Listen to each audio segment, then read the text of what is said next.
Selamat sore, kita bertemu lagi di mata kuliah analisa laporan keuangan.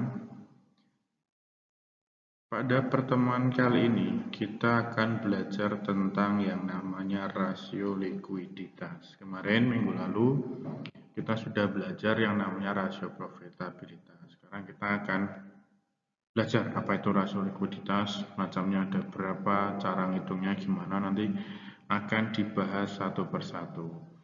Nah, harapan saya nanti teman-teman memperhatikan video ini dan tetap dipelajari, dan boleh juga mencari literatur lain atau referensi lain sehingga memperkaya pemahaman teman-teman terkait dengan rasio likuiditas. Oke, kita masuk ke materi ya. Baik, kita mulai dulu dari likuiditas.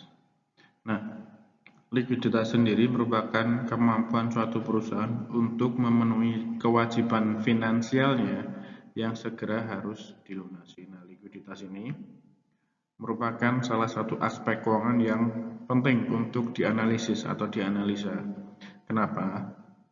Karena likuiditas ini merupakan salah satu alat yang dapat digunakan oleh perusahaan untuk mengukur keberhasilan suatu perusahaan yang dilihat dari kacamata seberapa besar atau seberapa baik si perusahaan ini memiliki kemampuan dalam memenuhi liabilitas lancarnya. Jadi dia bisa digunakan untuk menilai perusahaan atau mengukur keberhasilan perusahaan dari sisi memenuhi liabilitas lancarnya.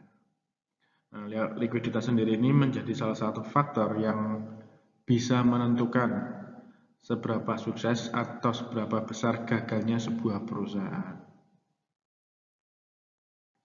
Karena dia perusahaan rasio likuiditas ini akan melihat kemampuan perusahaan dalam melunasi liabilitas lancar. Yang kita tahu liabilitas lancar itu di bawah 1 tahun, dan ketika diilustrasikan misalnya teman-teman mau meminjamkan uangnya ke teman yang lain, ketika teman-teman tahu bahwa si orang ini tidak punya kemampuan untuk membayar utang dalam waktu dekat, pasti teman-teman juga tidak akan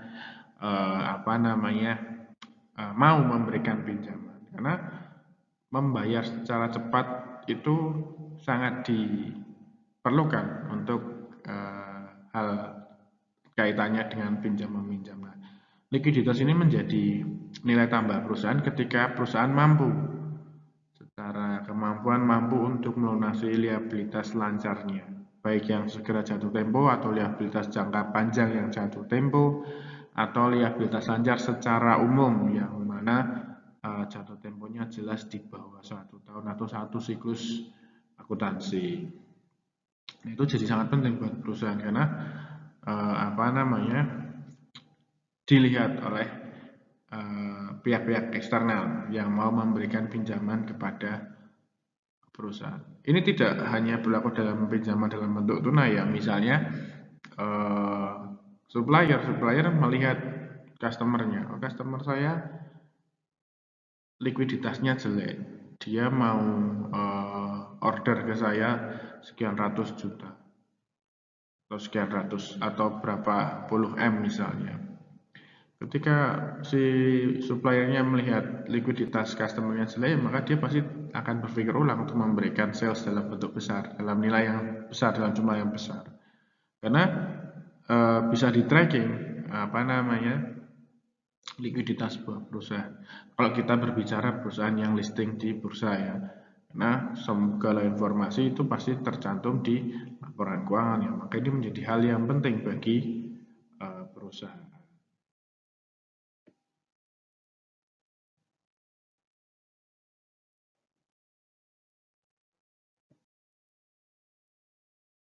Tadi sudah disampaikan di awal bahwa rasio likuiditas ini fokusnya adalah bagaimana kemampuan perusahaan dalam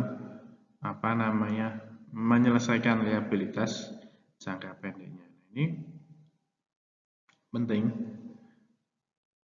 Selain itu, teman-teman juga harus tahu bahwa rasio likuiditas ini punya beberapa manfaat.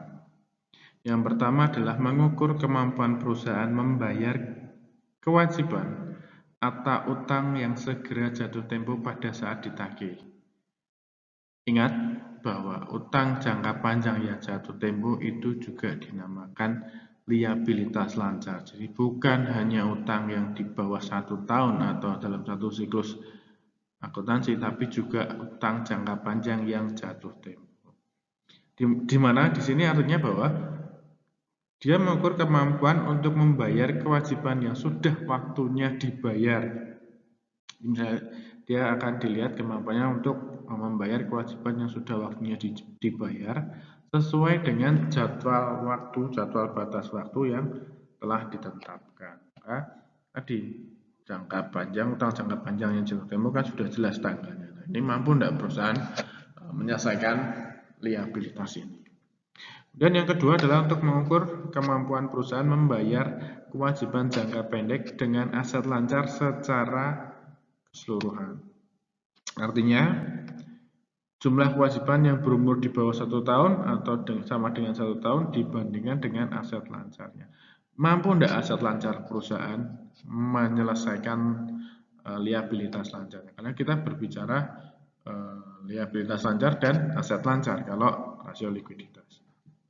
Kemudian yang ketiga, mengukur kemampuan perusahaan membayar kewajiban jangka pendek dengan aset lancarnya tanpa memperhitungkan persediaan dan piutang. Jadi kalau lebih dalam lagi, lebih masuk ke dalam lagi, kita tahu aset lancar itu ada banyak, ada kas, tarakas, persediaan, piutang, dan sebagainya. Nah, kalau lebih dalam lagi, maka dia akan mengecualikan persediaan dan piutang, sehingga akan berfokus ke kas dan setara kas. Nah, itu adalah manfaat dari rasio likuiditas. Kemudian kita akan masuk ke beberapa rasio likuiditas yang umum digunakan. Yang pertama adalah current ratio, kemudian ada juga quick ratio, dan yang ketiga adalah cash ratio. Nah, kita nanti akan breakdown satu-satu, kita akan bahas satu-satu beserta contoh kasusnya. Oke, yang pertama kita masuk ke rasio lancar dulu, di mana rasio lancar ini digunakan untuk mengukur kemampuan perusahaan dalam membayar kewajiban jangka pendeknya dan utang yang segera jatuh tempo pada saat ditagih secara keseluruhan. Ya, hubungannya dengan manfaat yang pertama tadi, bagaimana kemampuan perusahaan dalam melunasi atau menyelesaikan kewajiban jangka pendeknya atau utangnya, utang lancarnya yang segera jatuh tempo pada saat ditagih. Ini ya, rasio lancar sangat berguna untuk mengukur kemampuan perusahaan dalam melunasi kewajiban-kewajiban jangka pendeknya, di mana dapat diketahui sampai seberapa jauh sebenarnya jumlah aset lancar perusahaan dapat menjamin utang lancarnya. Rule-nya adalah semakin tinggi current ratio, berarti semakin terjamin utang-utang perusahaan kepada kreditur. Nah, di sini rumusnya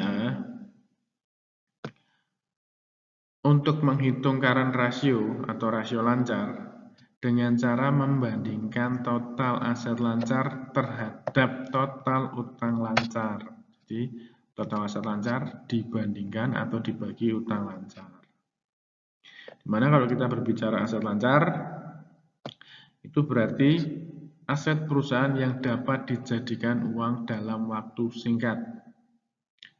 Komponen aset lancar bisa berupa kas, surat-surat berharga setara kas, bisa juga piutang, persediaan, atau biaya dibayar di muka, pendapatan yang masih harus diterima, kemudian bisa juga pinjaman yang diberikan, dan aset lancar lainnya. Ada banyak ya aset lancar ya, itu macam-macam aset lancar. Kemudian kalau kita berbicara utang lancar, dia merupakan kewajiban perusahaan dalam jangka pendek maksimal 1 tahun atau dalam satu siklus operasi, satu siklus akuntansi, di mana utang ini segera harus bisa dilunasi dalam waktu paling lama 1 tahun oleh perusahaan.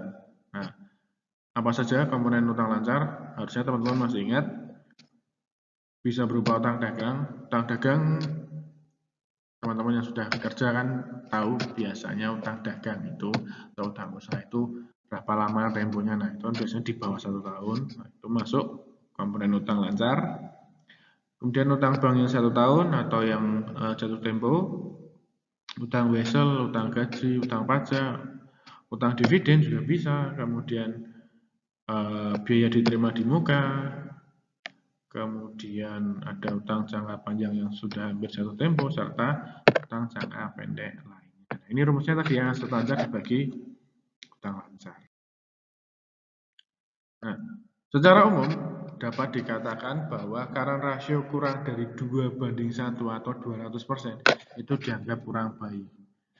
Catatannya adalah, kenapa seperti itu? Catatannya adalah, harapannya adalah ketika perusahaan punya Rp2 aset lancar, itu harus bisa menutupi Rp1 utang lancar, atau dibalik ya, Rp1 utang lancar itu harus bisa di cover atau harus bisa diselesaikan oleh Rp2 aset lancar yang dimiliki perusahaan, sehingga ketika jatuh tempo terjadi, perusahaan masih punya Rp1 untuk aktivitas operasinya. Paham ya maksudnya di sini ya. Jadi kalau teman-teman punya pinjaman 100.000 ya teman-teman harus punya aset lancar 200.000 minimal. Untuk apa? Ketika jatuh tempo pinjamannya harus dilunasi 100.000, maka teman-teman masih punya pegangan 100.000, bisa digunakan untuk aktivitas teman-teman sampai teman-teman misalnya gajian lagi atau mendapatkan tambahan dari siklus pendapatan yang masuk. Nah, itu secara umum terkait dengan current ratio. Nah, secara lebih lanjut, apabila suatu perusahaan menetapkan bahwa current ratio-nya itu harus dipertahankan 3:1. Tadi secara umum kan 2:1 ya. Pinjaman lancar atau liabilitas lancar 1 itu harus bisa di cover oleh Rp2 aset lancar. Nah, ketika perusahaan menetapkan current ratio-nya atau rasio lancarnya itu dipertahankan di 3:1, jadi 3:1 itu perusahaan punya Rp3 aset lancar untuk Rp1 liabilitas lancar, atau 300% berarti. Ini berarti bahwa setiap utang lancar sebesar Rp1 harus dijamin dengan aset lancar senilai Rp3, atau bisa juga dijamin dengan net working capital Rp2. Karena dengan demikian, maka rasio modal kerja dengan utang lancarnya adalah 2:1. Karena modal kerja tak lain adalah kelebihan aset lancar di atas utang lancar. Nah, ini lebih bagus kalau misalnya karena rasionya itu di atas 3:1 atau minimal 3:1. Perusahaan masih bisa leluasa untuk melakukan hal yang lain. Selain asetnya digunakan untuk bayar aset lancar, perusahaan masih punya cadangan yang lain untuk kegiatan bisnis yang lain. Bisa buat aktivitas operasi, aktivitas investasi atau pendanaan dan seterusnya. Nah, itu semakin tinggi current ratio berarti semakin bagus perusahaan, atau semakin liquid perusahaan. Ketika current ratio makin tinggi berarti semakin liquid perusahaan. Nah, itu menjadi nilai tambah bagi perusahaan untuk di mata investor atau di mata kreditur. Nah, pertanyaannya adalah, apabila perusahaan suatu saat mempunyai modal kerja neto atau net working capital sebesar 10.000, berapakah utang lancar maksimal yang harus dipunyai perusahaan? Dengan asumsi perusahaan tetap mempertahankan current ratio 30%. Ini yang jadi pertanyaan. Jadi misalnya perusahaan punya modal kerja neto atau net working capitalnya sebesar 10.000 dan utang lancarnya harus dijaga di current ratio 300%, maaf, bukan 30%. Gimana cara ngitungnya? Cara ngitungnya adalah seperti ini. Modal kerja bersih atau net working capital sama dengan aset lancar dikurangi utang lancar. Current rasionya tadi kan ingin dijaga di 300%. Maka 3:1. 3 aset lancar, Rp3 aset lancar bisa menutupi Rp1 utang lancar. Jadi modal kerjanya sama dengan 3 dikurangi 1 atau sama dengan 2 sama dengan 10.000. Paham nggak di sini ya? Jadi modal kerja itu, komponen modal kerja itu adalah aset lancar dikurangi utang lancar. Jadi modal kerjanya kan pengennya 2:1. Modal kerjanya sendiri 10.000. Nah, 3 dikurangi 1, aset lancarnya 3 dikurangi 1 sama dengan 2 atau 10.000. Nah, jadi utang lancarnya adalah 10.000 dibagi 2 sama dengan 5.000. Berarti aset lancar yang harus dimiliki ketika modal kerjanya itu cuma 10.000, maka perusahaan harus memiliki aset lancar sebesar 15.000 untuk menjaga current ratio-nya di angka 300% atau 3:1. Ingat tadi ya, modal kerja bersih itu ngitungnya dengan cara aset lancar dikurangi utang lancar. Jadi soalnya adalah modal kerjanya 10.000 dan ingin menjaga current ratio-nya di angka 300% atau 3:1. Berarti modal kerja dibagi 2. Utang lancarnya modal kerja dibagi 2 jadi 5.000. Aset lancar yang harus dimiliki adalah 10.000 plus 5.000.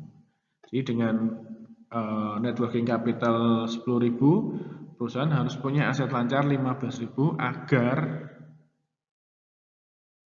likuiditasnya terjaga di angka current ratio-nya terjaga di angka 300% atau 3:1.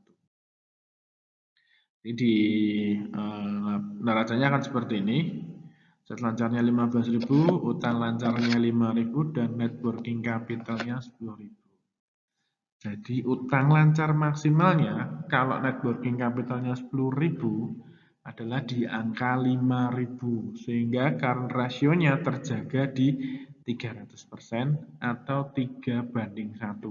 Paham ya sampai sini ya? Current ratio adalah aset lancar dibandingkan utang lancar 3:1, 300%, jadi 15.000 aset lancar dan utang lancarnya 5.000. Jadi kalau dibagi sama ya, 15.000 dibagi 5.000 dikali 100% sama dengan 300% atau 3:1.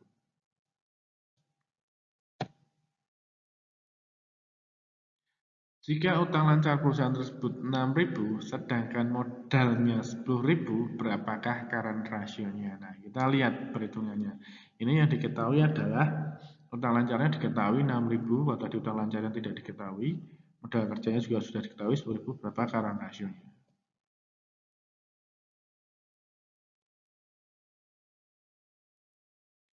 Nah, ngitungnya seperti ini.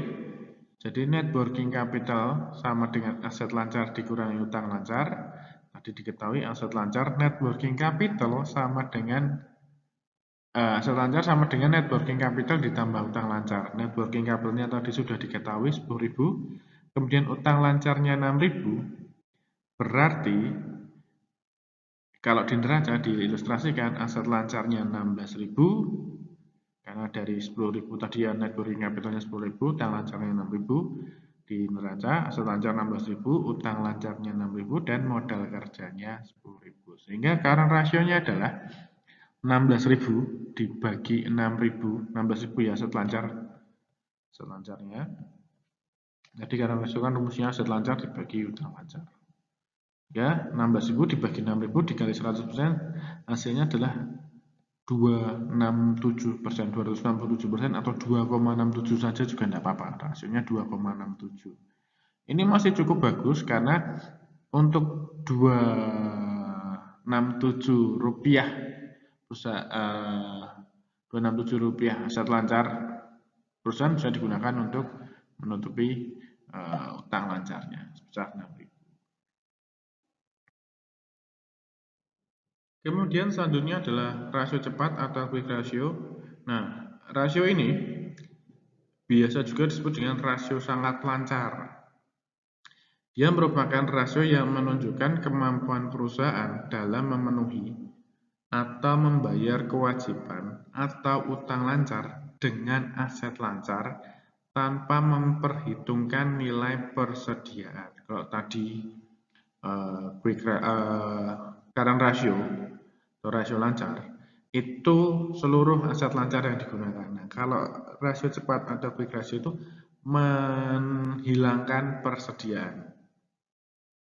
Jadi dia tidak menggunakan persediaan.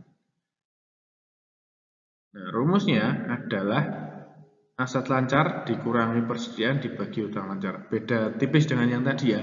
Kalau current ratio tadi kan rasio lancar tadi kan aset lancar dikurangi utang lancar. Nah, kalau ini aset lancar dibagi utang lancar. Nah, kalau rasio cepat itu aset lancar dikurangi persediaan dulu baru dibagi utang lancar.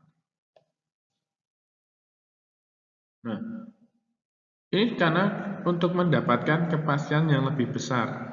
Jadi kalau tadi yang rasio lancar itu menggunakan seluruh aset lancar ya. Nah, kalau yang quick ratio ini atau rasio cepat ini hanya menggunakan aset lancar yang dikurangi persediaan.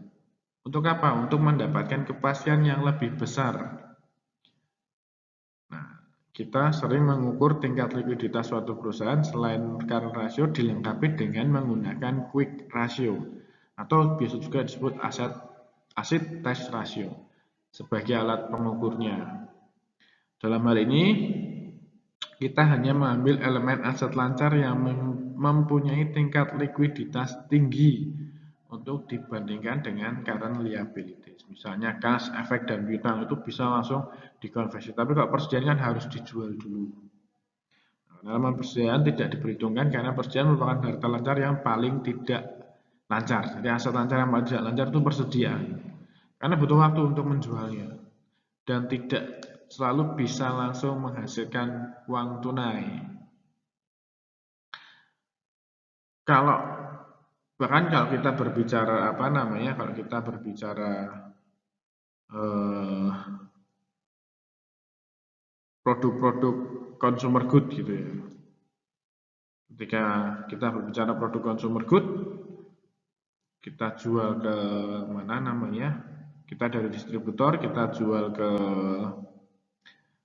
agen misalnya atau ke grosir, mereka pasti butuh tempo untuk membayar. Pasti pakai model tempo membayar itu. 3 bulan baru bisa, 1 bulan sampai 3 bulan baru bisa mencairkan uang. Maka untuk menghindari ketidakakuratan, perusahaan bisa menggunakan quick ratio dengan menghilangkan komponen persediaan. Nah, secara umum bisa dikatakan bahwa quick ratio kurang dari 1:1 atau 100% dianggap kurang baik. Jadi ya minimal 2:1. Kalau 1:1 ya jelas kurang baik ya.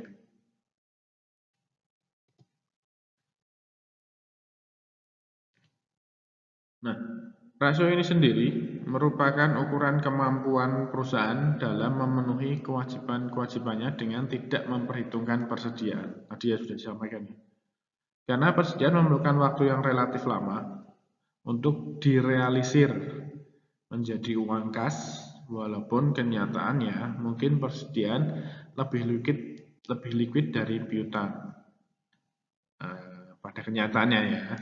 Tapi at least kalau piutang kan barangnya sudah terjual, jadi tinggal nunggu jalur temponya saja. Tapi kalau kita berbicara persediaan, ketika harus dijual dulu, maka kita harus nunggu jatuh temponya. Kalau kita berbicara piutang kan berarti penjualannya sudah terjadi. Tapi kalau persediaan sendiri harus dijual dulu. Sedangkan menjual produk itu tidak semudah yang dibayangkan. Nah, jika current rasio tinggi atau rasio lancarnya tinggi, tapi rasio cepatnya atau quick ratio-nya rendah, itu menunjukkan adanya investasi yang besar dalam persediaan. Atau dengan kata lain, aset lancar perusahaan itu masih berupa persediaan. Nah, ini juga harus diperhitungkan. Kenapa? Karena persediaan tidak bisa digunakan untuk membayar liabilitas jangka pendek. Secara ekstrim bisa digunakan, tapi secara umum tidak bisa digunakan. Nggak ada orang bayar utang pakai barang. Nggak ada. Bukan, kita tidak ada di masa barter. Secara ekstrim sih bisa, tapi nggak lazim. Lazimnya adalah ketika terjadi utang piutang, terjadi pinjaman, terjadi transaksi jual beli, ya alat tukarnya berupa uang, bukan berupa persediaan, sehingga ketika current ratio-nya tinggi tapi quick ratio-nya rendah, itu juga harus jadi pertimbangan perusahaan untuk segera meliquidkan atau menguangkan persediaan. Kemudian yang ketiga adalah rasio kas atau cash ratio.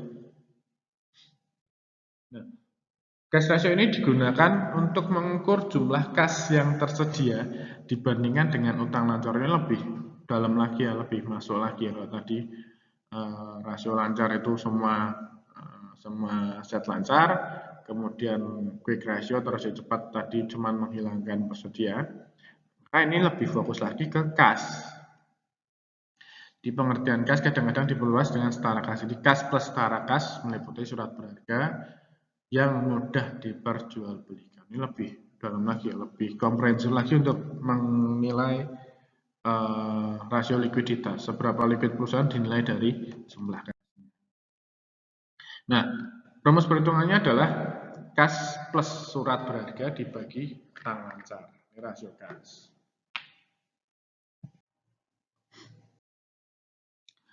Kita masuk ke contoh soalnya untuk mengetahui bagaimana cara menghitungnya.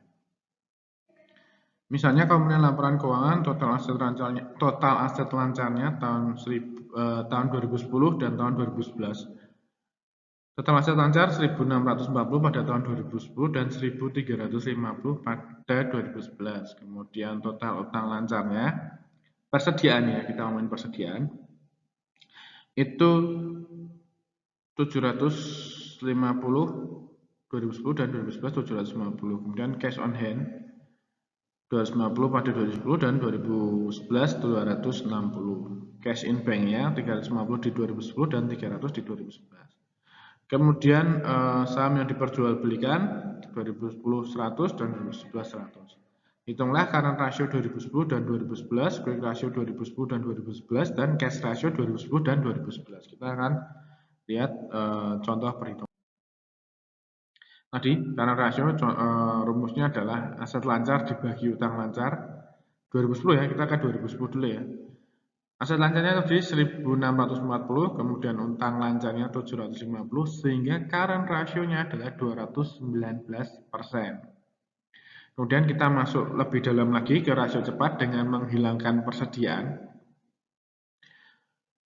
Aset lancar dikurangi persediaan dibagi utang lancar. Tadi ya, utang lancar itu sama dengan persediaan, atau dalam artian bahwa utang lancarnya itu berasal dari pembelian persediaan. Nah, rasio cepatnya 1640 dikurangi 750 dibagi 750, sehingga hasilnya adalah 119% untuk rasio cepatnya. Masih cukup bagus, walaupun tidak bagus-bagus banget, tapi lumayan lebih dari 1 banding 1 atau lebih dari 100%. Nah, yang ketiga adalah rasio kas, di mana rumusnya adalah kas plus surat berharga dibagi utang lancar. Tadi dari informasi yang sebelumnya, kasnya 600, surat berharganya 100 dibagi 750, sehingga rasio kasnya hanya ada di angka 93,33%. Yang berarti bahwa aset lancar berupa kas dan setara kasnya belum mampu melunasi atau menyelesaikan liabilitas lancarnya. Jadi perlu bantuan yang lainnya, aset lancar yang lainnya selain persediaan. Nah, tingkat likuiditas suatu perusahaan juga dapat dipertinggi dengan jalan sebagai berikut. Yang pertama adalah dengan utang lancar tertentu yang diusahakan untuk menambah aset lancar. Itu bisa digunakan untuk meningkatkan likuiditas suatu perusahaan. Kemudian yang kedua, dengan aset lancar tertentu yang diusahakan untuk mengurangi utang lancar. Kemudian yang ketiga adalah dengan mengurangi jumlah utang lancar bersama-sama dengan mengurangi aset lancar. Atau bisa juga dengan cara menjual aset tetap secara tunai, sehingga cash on hand-nya atau cash on bank-nya nambah. Kalau cash on hand atau cash on bank-nya nambah, itu berarti aset lancarnya juga nambah. Cuman hal ini tidak bisa dilakukan secara kontinu, karena aset tetapnya kalau terus dijual ya habis. Ini kondisi-kondisi khusus ketika terjadi memang aset lancar, aset tetapnya sudah tidak produktif atau mau diganti dengan teknologi yang lebih baru, ini bisa digunakan. Tapi ini bukan apa ya namanya, bukan jalan keluar yang paling baik, karena menjual aset tetap kan tidak bisa dilakukan setiap saat, tidak bisa selalu dilakukan dengan kontinuitas. Yang kedua adalah adanya setoran modal pemilik berupa kas atau elemen aset lancar lainnya, ini bisa meningkatkan rasio likuiditas. Dan yang ketiga, adanya pinjaman atau utang jangka panjang, itu bisa digunakan untuk meningkatkan rasio. Kita masuk ke contoh kasus ya. Pada akhir tahun 2007, sebuah perusahaan mempunyai aset lancar sejumlah 600 juta dan utang lancar sebesar 200 juta. Pertanyaan A, apabila perusahaan ingin membeli inventory atau persediaan secara kredit supaya current ratio tidak kurang dari 250%, berapa jumlah inventory yang dapat dibiayai dengan utang lancar? Kemudian yang B, kalau kita ingin mencapai current ratio 400%, berapa jumlah kas yang dapat digunakan untuk membayar utang lancar? Nah, kita akan bahas ini satu-satu di slide selanjutnya. Berikut ini merupakan cara mengerjakan soal A. Karena kita belum tahu berapa jumlah inventory yang akan dibeli, maka kita asumsikan sebagai X. Nah, kemudian kita masukkan ke dalam persamaan bahwa 600 juta ditambah X dibagi 200 juta plus X sama dengan 2,5 per 1, karena tadi ingin dijaga di 2,5 ya, atau 250%. Terus kita pindah ruas, 600 juta plus X sama dengan 500 juta plus 2,5 X. Kemudian 500-nya kita pindah ke kiri, dari tambahnya jadi minus, jadi 600 juta dikurangi 500 juta sama dengan 2,5 X dikurang X, sehingga 100.000 sama dengan 1,5 X. Nah, X-nya sendiri berarti 66,667.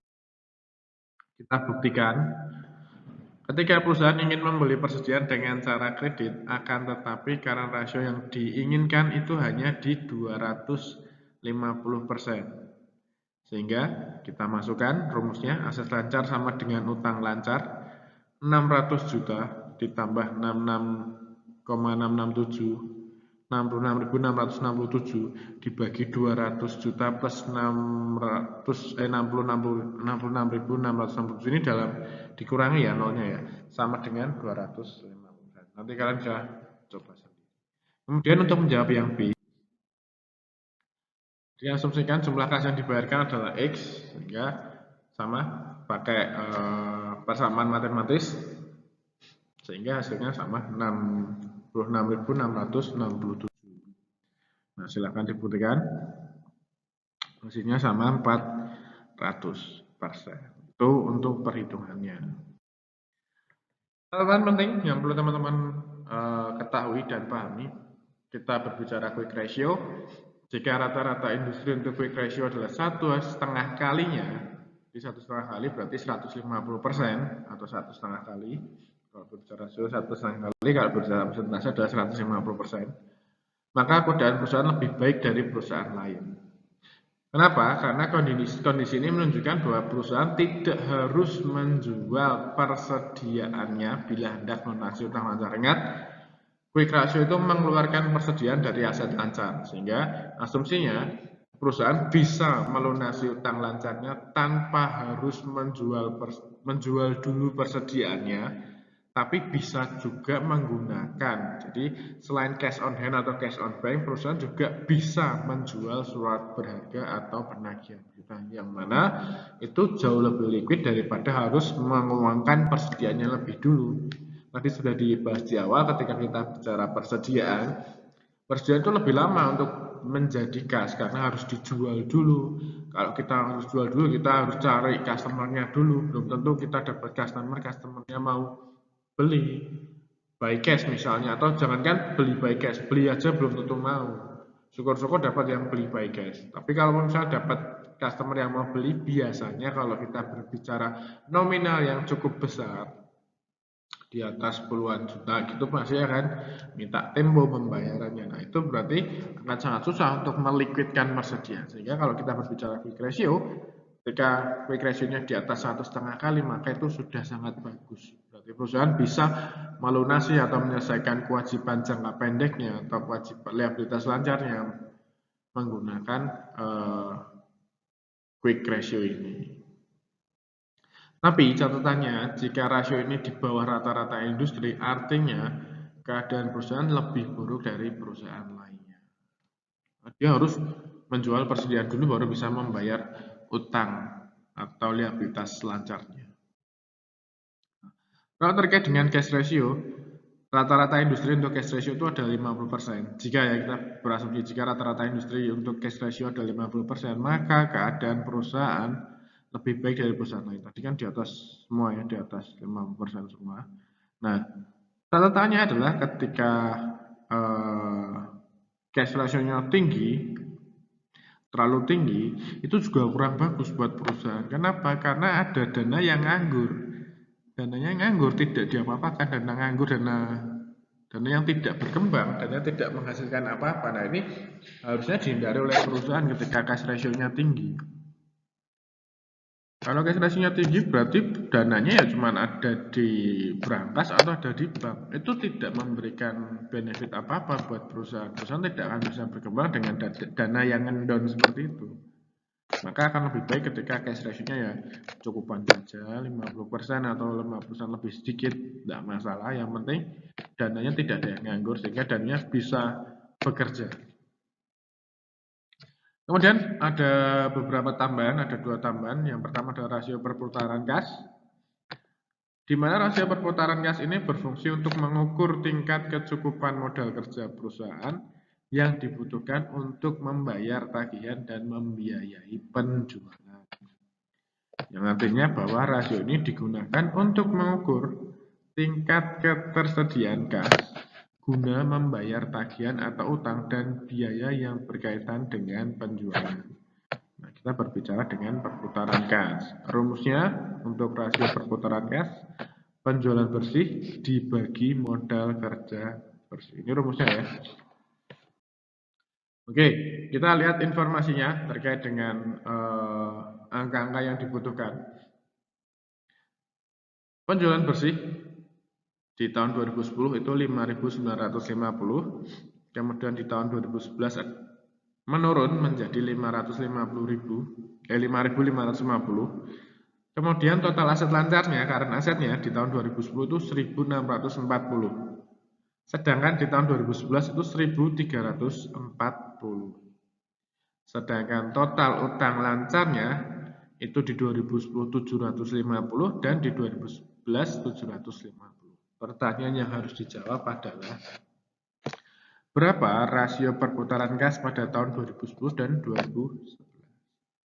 Kita lihat penyelesaiannya seperti apa. Kita coba selesaikan persoalan tadi. Tadi rumusnya adalah penjualan bersih dibagi modal kerja bersih. Seperti yang kita tahu, modal kerja bersih, net capital working, itu rumusnya adalah aset lancar dikurangi utang lancar. Kita berbicara persamaan akuntansi ya. Aset lancar dikurangi utang lancar sama dengan modal kerja bersih. Sehingga untuk tahun 2010 rasio perputaran kasnya adalah penjualan bersih senilai 5.950 dikurangi 890. Nah, 890 ini didapat dari total aset lancar sebesar 1.640 dikurangi 750 total utang lancarnya, sehingga menghasilkan angka rasio 6,68 atau 668%. Kemudian untuk tahun 2011 penjualan bersihnya adalah 5.550. kemudian modal kerja netnya, net modal kerja bersihnya, itu total aset lancar sebesar 1.340 dikurangi 750 total utang lancarnya, sehingga menghasilkan rasio sebesar 9,4 atau 940%. Apakah artinya? Artinya, jika rata-rata industri untuk perputaran kas adalah 10%, maka keadaan perusahaan pada tahun 2010 dan 2011 itu sangat baik sekali karena lebih dari 100%. Nah, ini cukup baik bagi perusahaan. Kemudian tambahan yang kedua adalah inventory to net working capital. Ini juga masih masuk dalam bagian rasio likuiditas.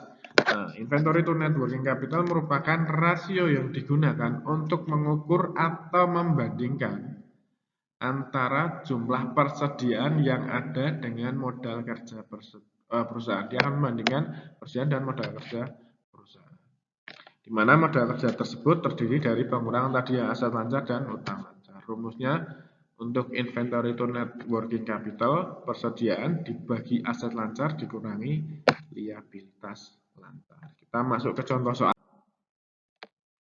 Kita lihat komponen laporan keuangannya tahun 2010, total aset lancarnya masih sama 1.640 di 2010, kemudian current asetnya 1.340 di 2011, total utang lancarnya masih sama masing-masing 750 di 2010 dan 2011. Kemudian angka persediaannya pada tahun 2010 itu 250 dan di tahun 2011 sebesar 310. Pertanyaannya, berapa rasio inventory to net working capital? Persediaan terhadap modal kerja bersih masing-masing di tahun 2010 dan di tahun 2011. Kita lihat cara perhitungannya. Nah, tahun 2010 inventory to net working capital persediaannya senilai 250, kemudian dibagi modal kerja bersih sebesar 890, sehingga menghasilkan rasio 0,280 atau 28%. Sedangkan pada tahun 2011 persediaannya 310 dikurangi modal kerja bersih 590 dari 1340 dikurangi 750, menghasilkan rasio sebesar 0,525% atau sebesar rasionya 0,525 atau 52%. Artinya apa? Artinya, jika kita berbicara rata-rata industri untuk persediaan terhadap modal kerja bersih adalah 12%, keadaan perusahaan di tahun 2010 dan 2011 sudah sangat baik karena berada di atas rata-rata industri yang ada. Nah, demikian materi yang bisa saya sampaikan di pertemuan kali ini. Nanti jika teman-teman ada yang belum paham atau mau ditanyakan atau dipernyatakan, silahkan tulis di kolom komen di YouTube. Nanti akan saya respon. Begitu kurang lebihnya saya cukupkan. Sukses buat kalian.